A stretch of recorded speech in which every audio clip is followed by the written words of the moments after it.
I've seen so many people talk the last few days. If this had been the left, they would be rioting, looting, burning down buildings like we saw in the wake of George Floyd. I mean, that entire summer, everything was just being destroyed in some of these cities, and Tim Walz state.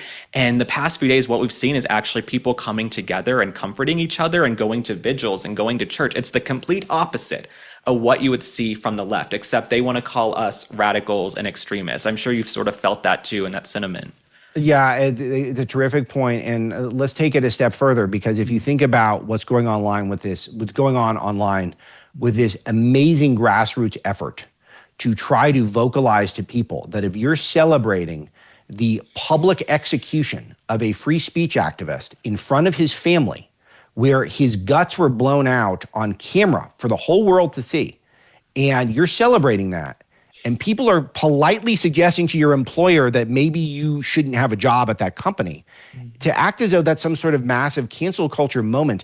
After all we've witnessed, where conservatives getting their apps thrown off of the Apple App Store, or them losing all their advertisers, or Breitbart News, our stories don't show up in Google because they don't like some stuff that we wrote 10 years ago.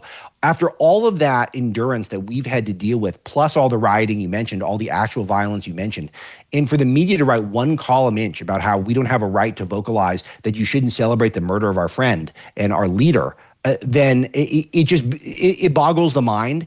And I just want to remind people, whatever nonviolent action you're compelled to take in your life, if it's signing up for something, if it's donating, if it's just talking to a friend or family member who you think might be on the verge of conversion to something more godly, more conservative in their life, or if it's taking up your keyboard and trying to vocalize some of these values to people, whatever way you want to get involved, start now and continue it. I got to tell you, I'm close with the folks at Turning Point.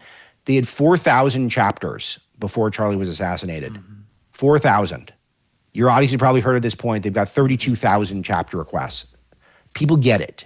And so be a part of that. Be a part of that solution. And Charlie not only won't have died in vain, he'll become a legend on the level of Martin Luther King Jr., and that's what we want.